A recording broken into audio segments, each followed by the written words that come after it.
Boa tarde, meus irmãos, a graça e a paz do nosso Senhor e Salvador Jesus, Igreja Batista Governador Portela, amigos e irmãos do Facebook, né? Muito bom estarmos mais essa semana aqui e agradecemos a Deus, né, pela vida, agradecemos a Deus pela nossa família. Nós, essa semana, nos mudamos aqui em Miguel Pereira mesmo. Nós morávamos num conjugado e viemos para uma casa de um quarto. Estamos nos adaptando, né? O ambiente que nós estamos agora está um pouco escuro, mas se Deus permitir, vai ficar melhor iluminado no futuro. Mas é bom estar com os irmãos, é bom, mesmo à distância, podermos cultuar a Deus, agradecer a Deus, né? E queríamos começar esse culto da tarde com uma música que não é muito conhecida, chamada Eu Acredito, né? É de um músico chamado André Souza, né? Eu Acredito, de um músico chamado André Souza. Se os irmãos não souberem cantar, eu creio que a maioria dos irmãos não sabe cantar. Meu irmão, preste atenção na letra, porque uma letra é a música que eu conheço com a letra mais cristocêntrica que eu já vi. Ela é muito bíblica e muito cristocêntrica, né? Cristo é o centro dessa música e por isso que eu gostaria de compartilhar com os irmãos, amém? Eu acredito que Jesus é o Cristo, eu acredito que Ele é o Messias, eu acredito que Ele se fez carne, viveu, morreu, mas ressuscitou. Eu acredito que Ele foi exaltado, acima de demônios, homens e anjos. Eu acredito que Ele há de vir sobre as nuvens do céu, com poder e glória. Eu não sou membro de religião, entreguei a Cristo o meu coração.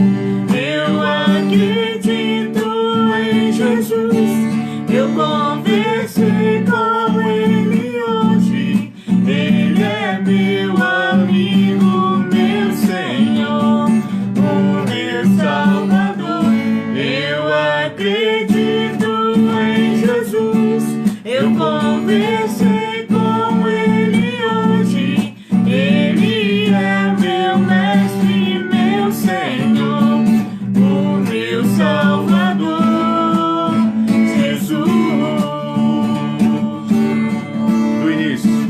Eu acredito que Jesus é o Cristo, eu acredito que Ele é o Messias, eu acredito que Ele se fez carne, viveu, morreu, mas ressuscitou. Eu acredito que Ele foi exaltado, acima de demônios, homens e anjos. Eu acredito que Ele há de vir sobre as nuvens do céu, com poder e glória. Eu não sou membro de religião. Não. Entreguei a Cristo o meu coração. Eu acredito em Jesus, eu conversei com Ele hoje. Ele é meu amigo, meu Senhor, o meu Salvador. Eu acredito em Jesus, eu conversei com Ele hoje. Ele é o meu mestre, meu Senhor, o meu Salvador, Jesus, o meu Salvador, Jesus. Final comigo. O meu Salvador, Jesus. Amém. Senhor Deus, nós nos alegramos, ó Pai amado, pela tão grande salvação que o Senhor nos deu através de Cristo Jesus. Como o louvor falou, Senhor Deus, nós não somos membros de religião. Nós entregamos o nosso coração a Cristo e somos discípulos de Cristo. Nós nascemos de novo, Senhor Deus, quando recebemos o Teu Santo Espírito, Senhor Deus, e agora pertencemos a Ti. E aguardamos, ó Pai amado, quando Jesus virá nos buscar, ó Pai. Muito obrigado. Que a Tua palavra faça o que Te apraz em nosso coração. No nome de Jesus, amém. Mais uma vez, boa tarde aos irmãos que chegaram após o louvor, né, ou durante o louvor. Né. Eu queria, nessa tarde e noite, refletir com os irmãos sobre um texto, sobre a seguinte reflexão. Estamos de mudança. Estamos de mudança. Se você tiver um pedido de oração, quiser deixar no comentário, nós estaremos orando. Logo assim que acabamos aqui a live, oramos pelos seus pedidos. Estamos orando por algumas pessoas, em especial pela tia Mirinha, que é nora do filho do nosso irmão Nelson aqui da igreja, né?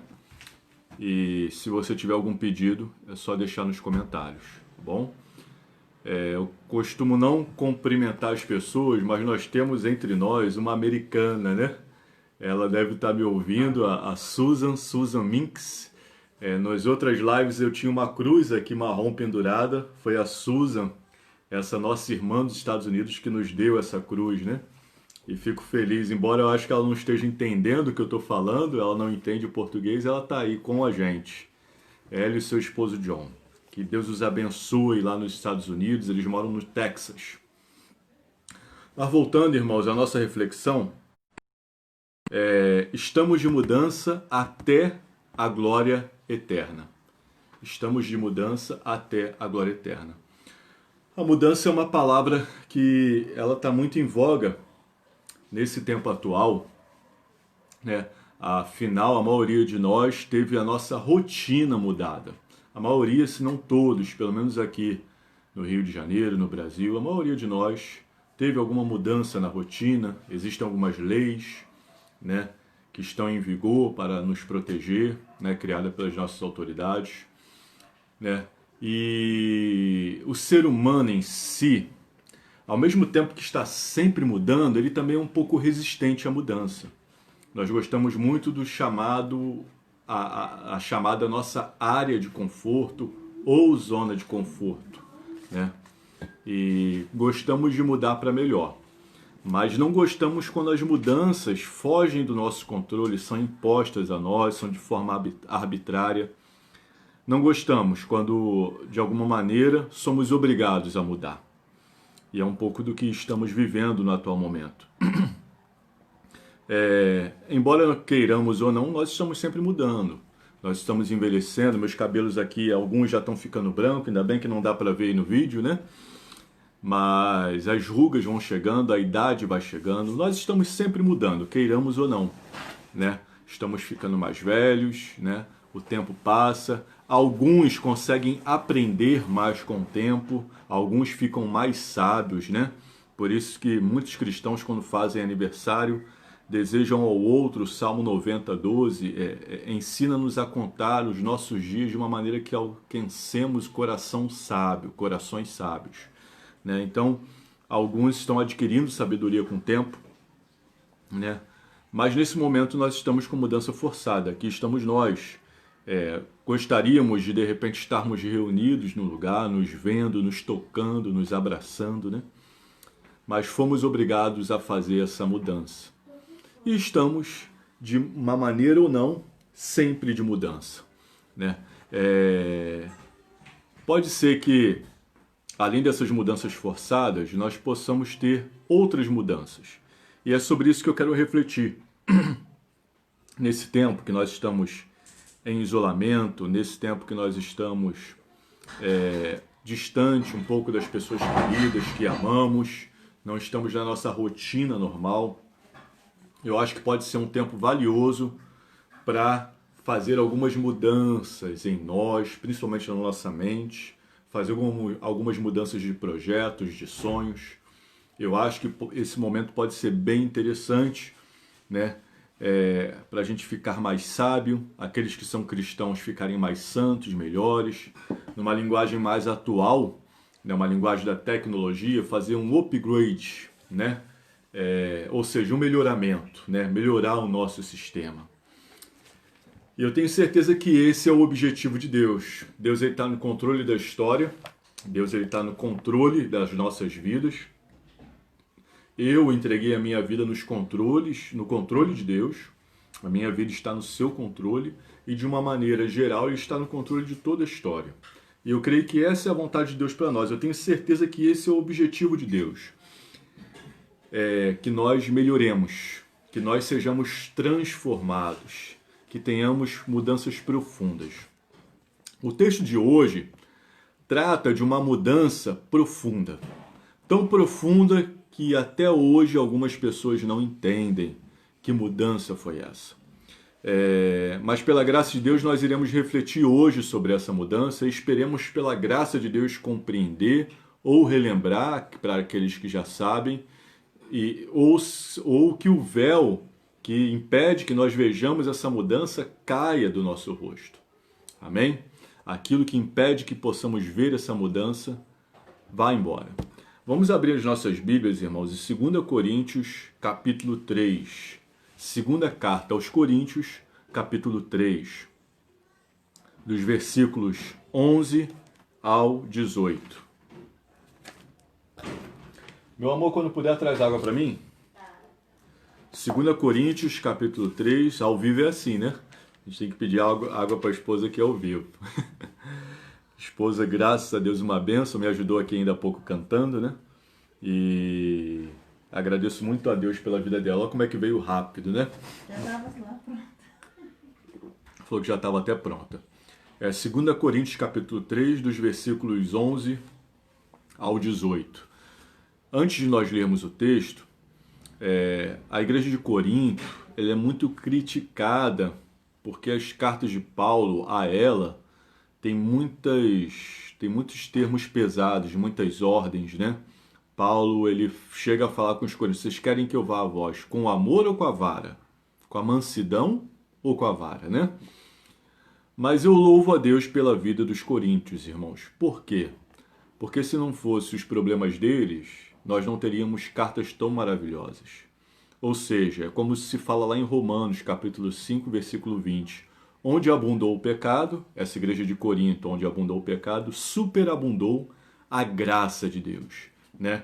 E através dessa superabundância da graça de Deus, desse transbordar da graça de Deus, hoje nós somos abençoados com textos tão lindos que estão nas cartas aos Coríntios. A gente tem, por exemplo, 1 Coríntios 13, esse hino do amor, é uma poesia, ainda que eu falasse a língua dos homens e dos anjos, né? E vários outros textos. Esse também é um texto maravilhoso. 2 Coríntios capítulo 3, a partir do versículo 11. Amém? Eu vou estar lendo, a minha Bíblia é a Nova Versão Internacional. Essa Bíblia eu gosto de usar para pregar.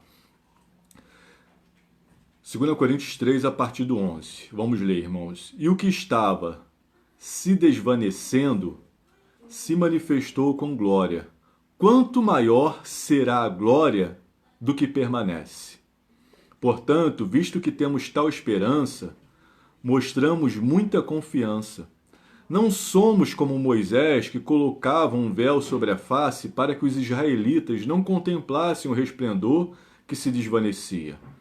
Na verdade, a mente deles se fechou, pois até hoje o mesmo véu permanece quando é lida a antiga aliança.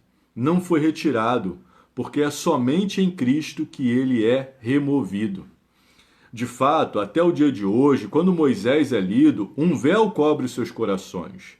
Mas quando alguém se converte ao Senhor, o véu é retirado. Ora, o Senhor é o Espírito, e onde está o Espírito do Senhor, aí a liberdade. E todos nós que com a face descoberta contemplamos a glória do Senhor, segundo a sua imagem, estamos sendo transformados com glória cada vez maior, a qual vem do Senhor, que é Espírito. Vamos orar mais uma vez, irmãos. Obrigado, Pai, por cada pessoa que está online. Obrigado por cada pessoa que irá ver essa transmissão depois. Que a tua palavra, Senhor Deus, faça o que te apraz, dê os frutos que o Senhor deseja nas nossas mentes, no nosso coração. Pedimos nesse momento por aqueles que estão tristes, ó Pai amado, estão enlutados, que o Senhor console. Pedimos por aqueles que estão doentes, que o Senhor esteja curando. Aqueles que estão desanimados, que o Senhor esteja animando, Senhor Deus. Ó Pai amado, e aqueles que estão alegres, que eles continuem transbordando de alegria para a tua glória. Ó Pai amado, que eu possa diminuir e o Senhor crescer. No nome de Jesus, amém. Irmãos, esse aqui é um texto formidável. É um texto assim de tirar o fôlego, né? Quando eu comecei a estudar para pregar, eu fiquei até com medo. E tive que orar algumas vezes para me recompor e conseguir, de alguma maneira bem graciosa, esboçar esse texto, colocá-lo no papel. Esse texto, ele é maravilhoso. Ele traz uma verdade profunda. E ele começa o seguinte: existia uma glória no que era transitório. Existia uma glória naquilo que ia se desvanecer. Irmãos, a humanidade em si, ela tem reflexos, centelhas divinas no seu interior.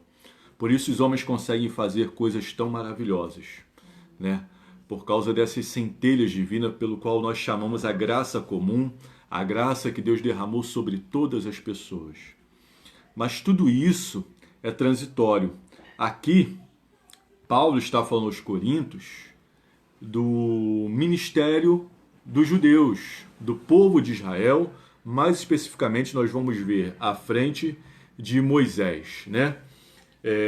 Essa glória que vai ser maior porque será permanente, que ele fala, nos lembra também aquele texto de Ageu 2:9, em que tem até alguma música composta aí que fala que a glória da segunda casa será maior do que a da primeira, né? E nós interpretamos de maneira que a glória da última casa, essa última casa se refere a Jesus. O último templo construído por Deus foi Jesus, né? Encarnado, um templo vivo. Tanto que Jesus, ele fala os judeus pedem um sinal para ele, ele fala: destrua este templo e em 3 dias o reconstruirei. Lá em João capítulo 2, versículo 19. E os judeus falam assim: mas foi esse templo aí, ele estava achando que estava falando do templo físico lá de concreto, demorou mais de 40 anos para ser construído, mas Jesus falava do seu próprio corpo. Ou seja, a glória de Cristo. Esse texto é cristocêntrico, como a música que começamos cantando. Cristo é o centro tanto do universo quanto da nossa vida e principalmente da palavra de Deus. A glória que é eterna. Uma das últimas vezes que eu ouvi meu pastor pregar, ele pregou logo depois da conquista do Flamengo, né? Da Libertadores, né? E nessa conquista estava lá a faixa, glória eterna. E aí ele começou o culto falando do jogo e falou que aquela glória não é eterna. E realmente não é eterna, né? Estão aí os jogos sem poderem ser realizados, os jogadores sem poder jogar, né? E a glória eterna é a glória de Cristo, é a glória que Deus nos dá, né? E o texto ele começa falando dessa glória. E aí, no versículo 12, ele fala o seguinte: tendo muita confiança no falar. Nós temos essa esperança, por isso nós temos muita confiança. Outras versões falam, temos muita ousadia no falar. Por que isso é ousado, irmãos? Porque Paulo vai falar agora que nós somos melhores do que Moisés. Não por nós, não que haja algo bom em nós, mas por Cristo. O capítulo 4 fala de um tesouro num vaso de barro. Nós somos o barro e Jesus é o tesouro, né? É a continuação desse texto que nós estamos lendo. Por causa desse tesouro, nós somos mais excelentes, somos melhores. E agora ele começa a falar de Moisés. Paulo, ele não tira isso de sua própria cabeça. O autor de Hebreus, que alguns dizem que é Paulo, eu creio que não seja, porque Paulo não tinha essa característica de não se identificar nas suas cartas, pelo contrário, fazia questão de botar nome, Eu acho que a omissão não era uma característica de Paulo, mas não estou certo, pode ter sido Paulo. Mas o escritor de Hebreus, que creio eu não tenha sido Paulo, fala lá no final do capítulo 11, o capítulo chamado Os Heróis da Fé, que tem todos os grandes homens e mulheres do Antigo Testamento. É falado de Sara, é falado de Raabe, é falado de Abraão, de Sansão, de Moisés, de Davi. No final desse capítulo ele fala que eles foram aperfeiçoados conosco. Através de nós eles foram aperfeiçoados. Por quê? Porque o evangelho, o proto-evangelho, o princípio do evangelho começou nos judeus. Os judeus trouxeram Cristo para a história e através de Cristo todas as nações são abençoadas, e não só a nação dos judeus. Né? Por isso essa ousadia no falar. Por isso essa confiança, por causa dessa esperança que está em Cristo. Amém? Moisés e o véu, versículo 13 a 15, eu vou ler de novo, irmãos. Não somos como Moisés, que coloca um véu sobre a face para que os israelitas não contemplassem o resplendor que desvanecia. Na verdade, a mente deles se fechou, pois até hoje o mesmo véu permanece quando é lida a antiga aliança. Não foi retirado porque é somente em Cristo que ele é removido. De fato, até o dia de hoje, quando Moisés é lido, um véu cobre seus corações. Essa parte específica fala sobre Moisés, a antiga aliança, o véu. E aí, tentando explicar um pouco para os irmãos, Moisés ele tira o povo do Egito e agora Deus ele quer falar a esse povo. E o povo pede para que Deus fale através de Moisés e não pessoalmente, porque o povo tem até medo de Deus. Isso está lá em Êxodo, nas narrativas de Êxodo. Então Moisés ele vai para o monte. Quando Moisés vai para o monte e a presença de Deus desce ao monte, os israelitas não podiam nem ficar perto do monte. Né? Moisés, quando descia, uma vez ele desceu com as tábuas da lei, né? Outras vezes ele desceu com outras instruções, o rosto dele brilhava. O rosto de Moisés brilhava tanto que ele tinha que colocar um véu para que as pessoas pudessem olhar para ele. Então este é o véu que protegia o povo de Israel do brilho do Senhor que estava em Moisés. Então, os israelitas conheciam essa história. Isso era algo que as crianças de Israel conheciam, eles aprendiam na escola deles, nas sinagogas, os primeiros ensinamentos, eles aprendiam a ler com o Antigo Testamento, com a Bíblia. Então eles sabiam essas histórias de cor e salteado. Eles sabiam que Moisés colocava um véu para que o povo pudesse olhar para Moisés, porque o brilho era tanto, a glória na face de Moisés era tanta, que o povo não conseguia nem olhar para Moisés. Mas Paulo, ele fala que Moisés colocava o véu não só por causa disso, mas também para o povo não ver que essa glória era transitória. Essa glória ia se apagando. Moisés nem sempre ficava com esse brilho. Esse brilho ia se apagando, né? E é o que Paulo está falando aqui agora. E Paulo fala da antiga aliança. Essa aliança que, primeiramente, Moisés desceu com as tábuas da lei, com os 10 mandamentos. Né? E ali é a base de todo o Antigo Testamento, de toda a aliança, de toda a lei para os judeus, uma lei que iluminava os olhos. Né? Tem uma figura riquíssima aí. Mas essa lei, ela aponta para Cristo. Essa lei, ela foi completa em Cristo. Ela estava incompleta. Mas muitos ainda não conseguiam compreender isso. Até hoje, muitos não compreendem isso. Né? O véu ainda, hoje, permanece sobre muitas religiões. E aí, essa religião judaica, né? Os judeus, os israelitas, né? Como nós conhecemos, eles representam todas as religiões. O homem, ele parece que ele teve uma desconexão. Ele teve uma desconexão. O homem é um ser que sente falta de algo. O homem é um ser incompleto. É um ser que parece que ele foi desligado, tanto do seu Criador quanto da conexão com a natureza. Né? Por isso, em Cristo está o ministério da reconciliação. O homem, por essa falta, por essa ausência, ele criou inúmeras religiões. Essa religião judaica, ela vem e ela está mais rica da presença de Deus. Os judeus, eles têm mais riqueza das promessas, eles têm riquezas das figuras que apontam para Cristo, eles têm riquezas desses que nós chamamos na teologia de antítipo, de coisas que apontam para Cristo, desde a figura de Abel, o sangue de Abel que clamava, né? Até a figura do filho de Eva que esmagaria a cabeça da serpente, lá em Gênesis capítulo 3, versículo 15, né? Até os profetas, eles apontam para Jesus, é uma riqueza enorme. Você vê Isaías, ele é um livro escrito 600 anos antes de Cristo, mas parece que Isaías está vendo Cristo e escrevendo. De tão rica que era a cultura, que era essa religião judaica. Mas as outras religiões no mundo também têm sua beleza. Existe um livro chamado Fator Melquisedeque, se não me engano do autor é Patrick Johnson. O nome do livro em português é Fator Melquisedeque. Lembrando Melquisedeque, né? Sacerdote de Salém, né? Lá em Gênesis, capítulo 15, se eu não me engano. Esse livro, ele defende a seguinte ideia, que todas as culturas, e todas as culturas com as suas religiões, todas as culturas têm suas religiões, têm pontes que levam para Cristo.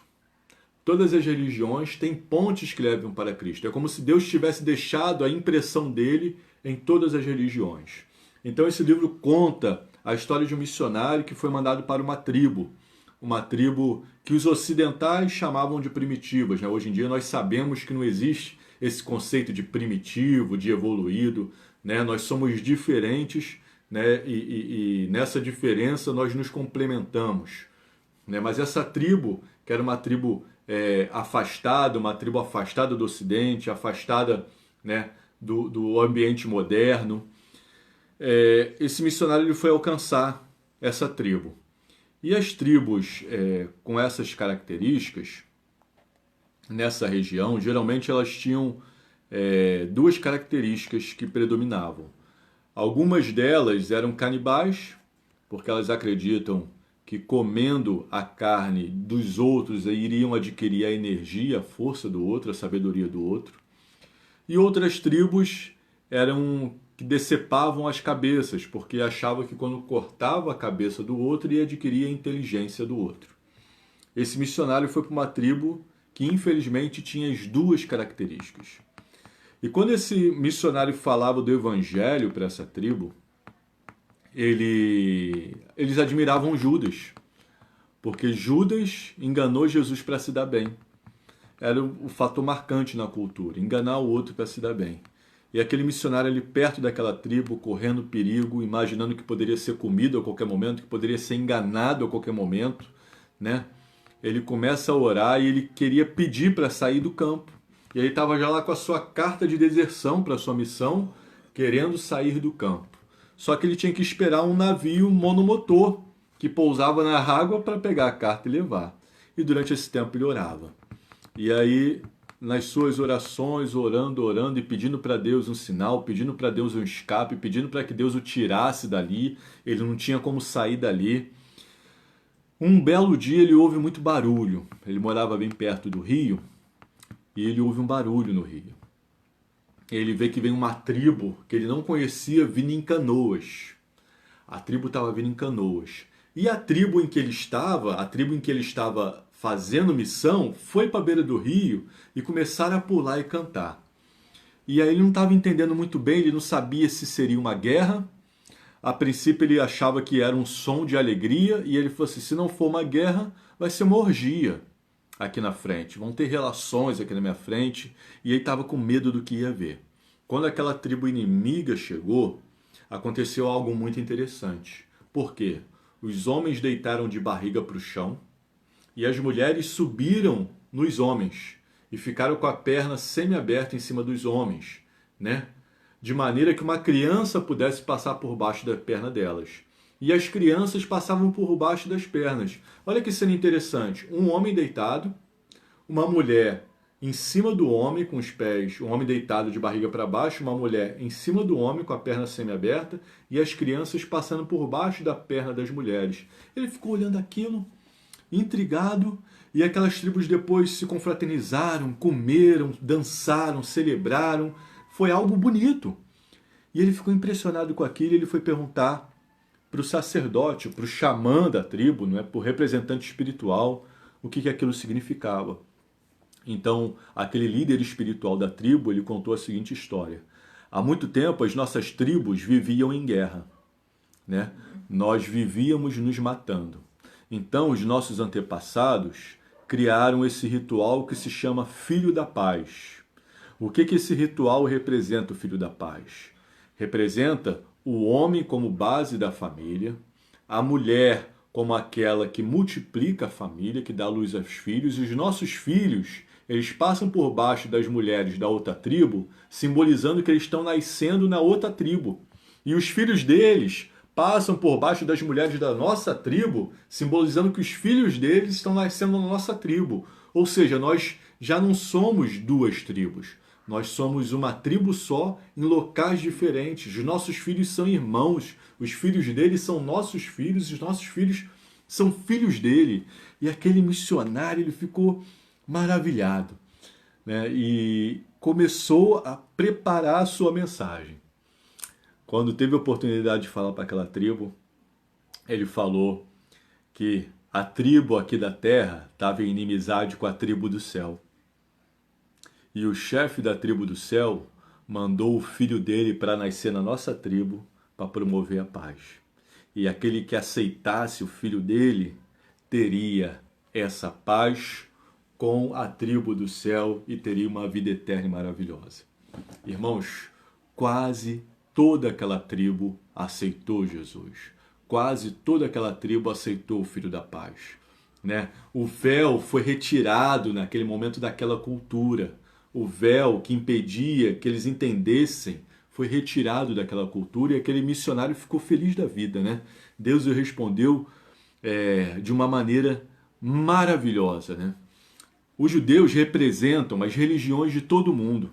Todas as religiões têm seu mérito, têm sua história, têm seu contexto, têm sua beleza e até a sua importância em determinadas épocas. Mas creio eu que todas as religiões apontam de uma maneira ou de outra para Cristo.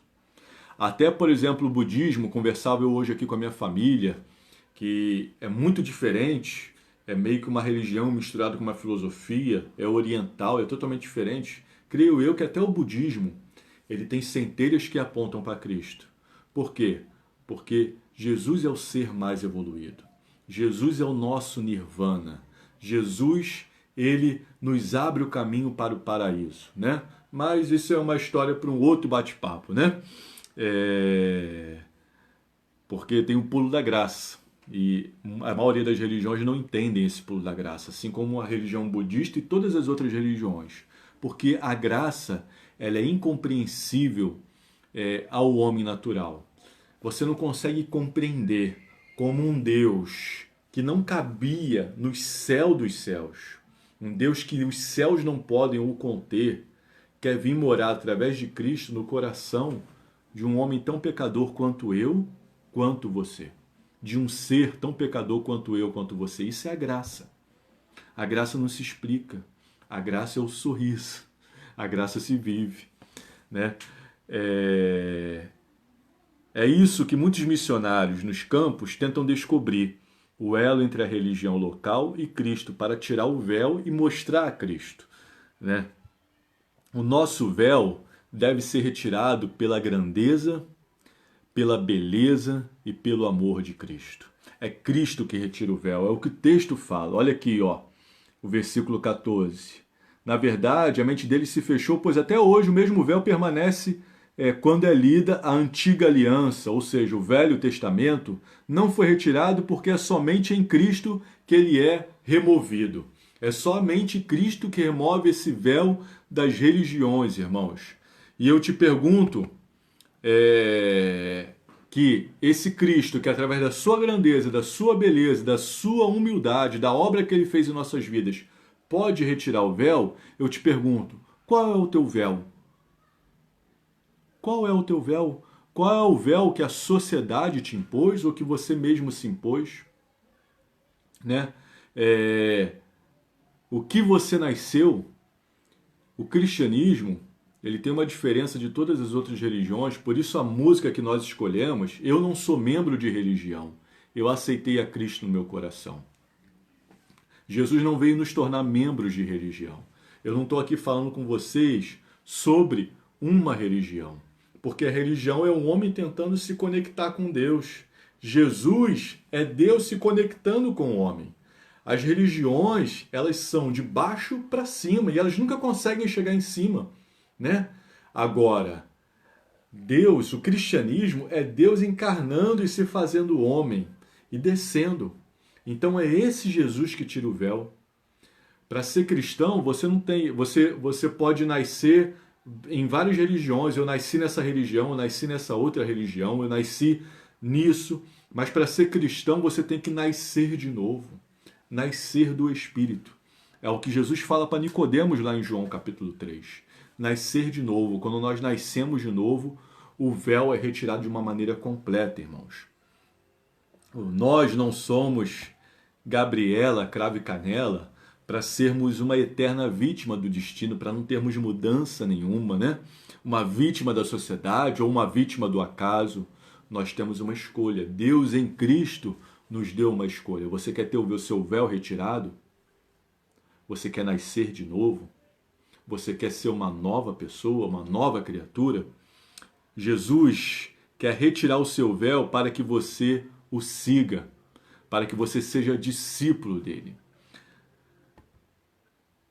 Aqui no versículo 16, irmãos, você que chegou depois, nós estamos lendo 2 Coríntios capítulo 3. 2 Coríntios capítulo 3. Nós estamos lendo do 11 ao 18. Vamos ler agora o 16.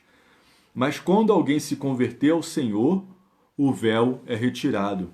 É o que acabei de falar. Às vezes nós falamos em converter para algumas pessoas, as pessoas brincam, eu não nasci invertido. Realmente, irmãos, nós não nascemos invertidos, né?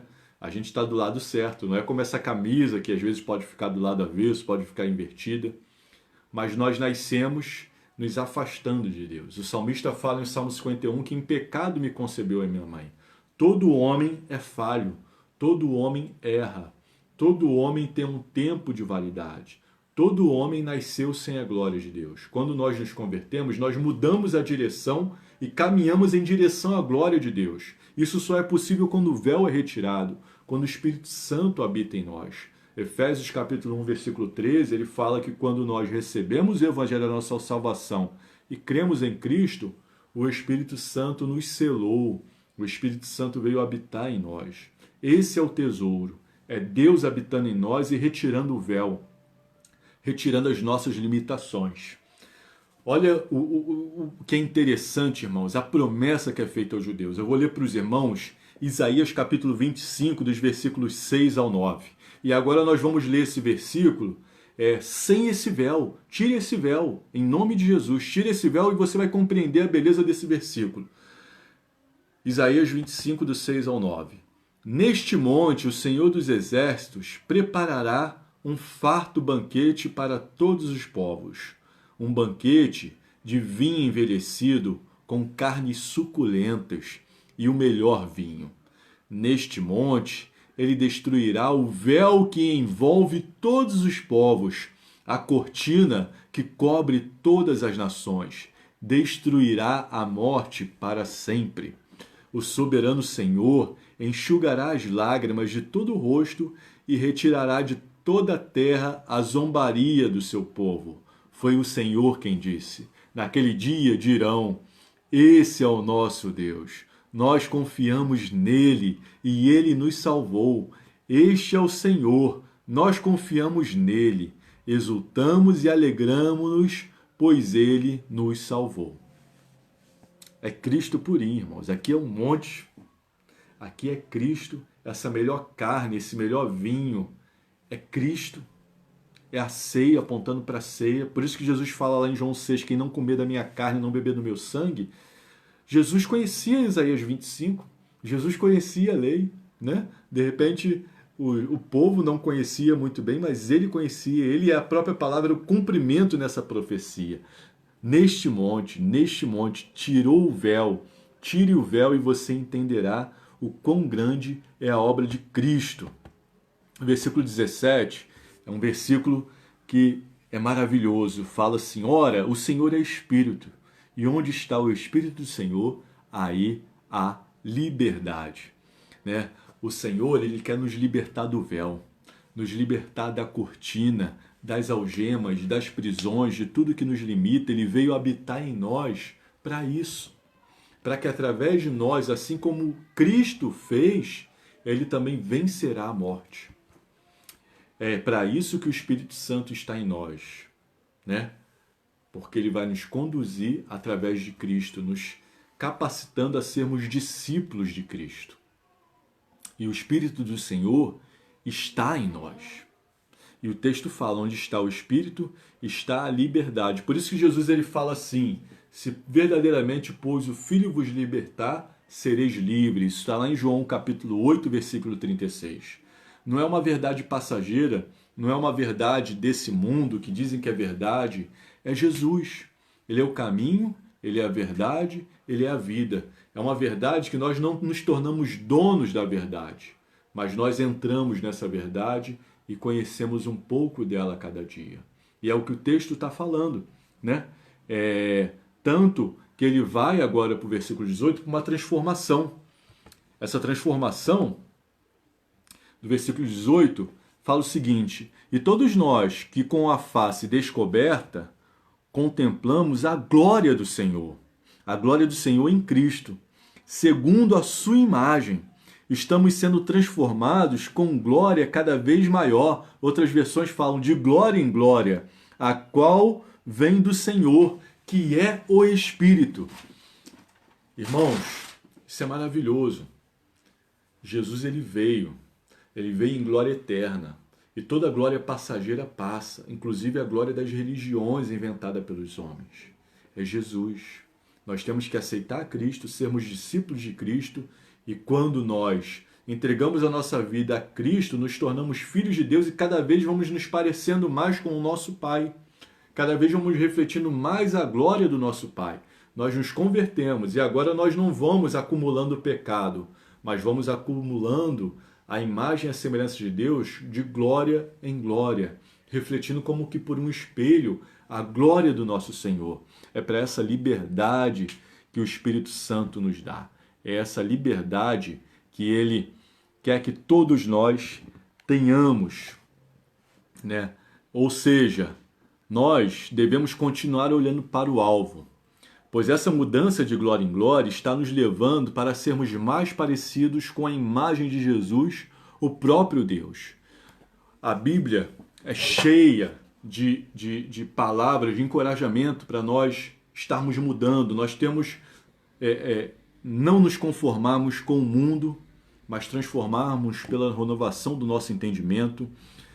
Nossa luta contra o pecado também nos transforma, ou seja, a nossa não conformação com o mundo nos transforma, a nossa luta contra os nossos pecados para não pecar nos transformam, os nossos sofrimentos também nos transformam, nos melhoram, a nossa alegria, a nossa gratidão nos transformam, mas principalmente, irmãos, o que mais nos transforma é a nossa adoração a Deus. É nós querermos nos rendermos a Deus, nos humilharmos diante de Deus e permitirmos que a natureza dele brilhe em nós, né? Como isso? Como é possível isso? Lendo a palavra, conhecendo a vontade de Deus, orando constantemente, mantendo uma conexão com Deus, louvando a Deus, agradecendo a Deus, exaltando a Deus com nossos lábios, buscando sempre fazer a vontade dele. Afinal, nós somos discípulos. Nós que cremos em Cristo somos discípulos, seguimos a Jesus e temos que ter a nossa vida parecida com Jesus. Filhos de Deus, amados e guardados pelo Pai. Indo para o final, irmãos, para uma conclusão, com certeza muitas coisas irão mudar depois desse período que podemos chamar de período pandêmico. E algumas mudanças, as mudanças em si nos trazem medo, principalmente quando nós não conhecemos no que nós iremos mudar, em que nos iremos transformar. pois em certa medida nós ansiamos por estabilidade, nós ansiamos pelo dia que não precisaremos mais mudar, em que tudo será perfeito e não haverá necessidade de mudança. Ansiamos por isso, então as mudanças, em certo sentido, nos incomodam. Mas algumas coisas jamais irão mudar.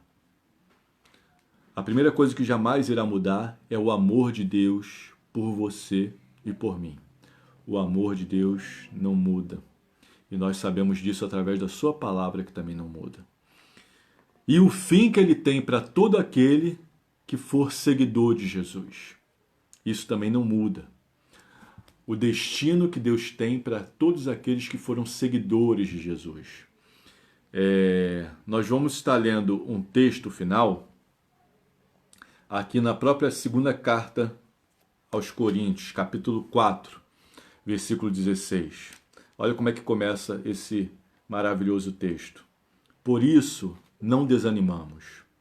Embora exteriormente estejamos a desgastar-nos, interiormente estamos sendo renovados dia após dia, pois os nossos sofrimentos leves e momentâneos estão produzindo para nós uma glória eterna, que pesa mais do que todos eles. Assim, fixamos os olhos não naquilo que se vê, mas no que não se vê, pois o que se vê é transitório, mas o que não se vê é eterno.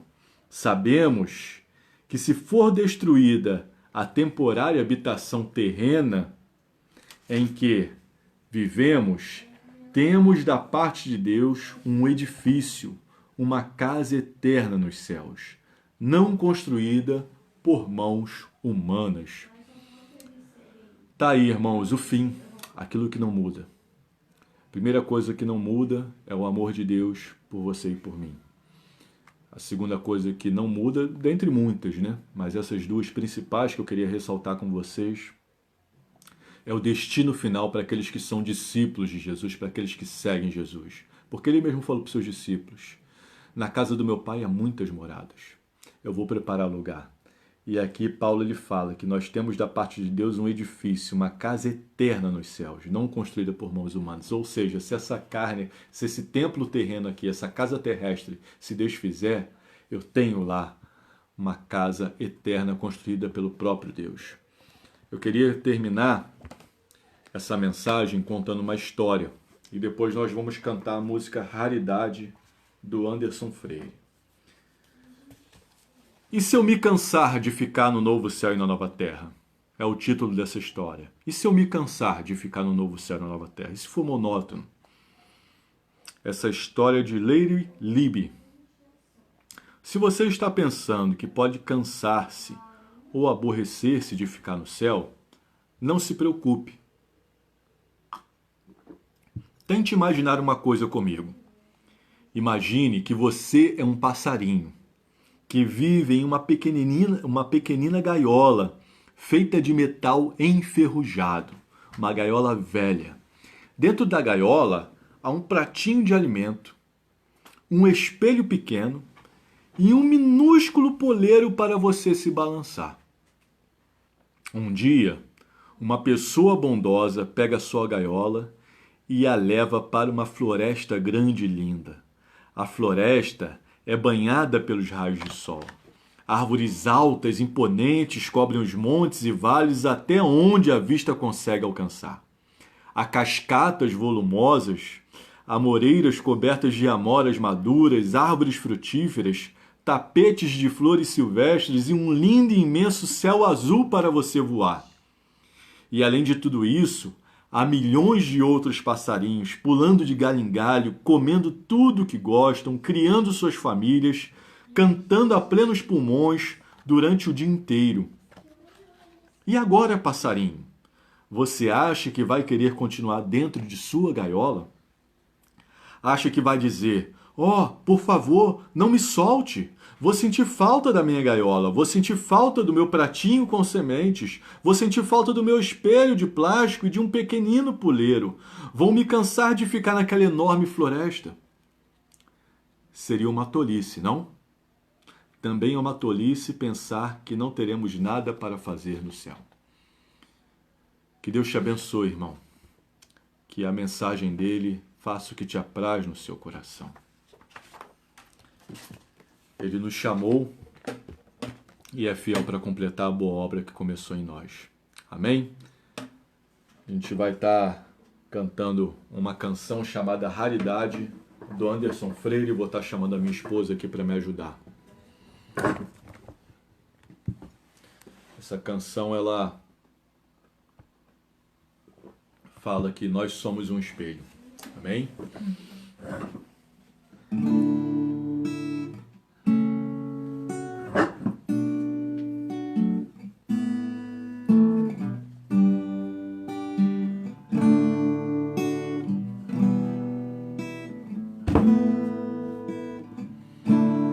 Não consigo ir além do teu olhar.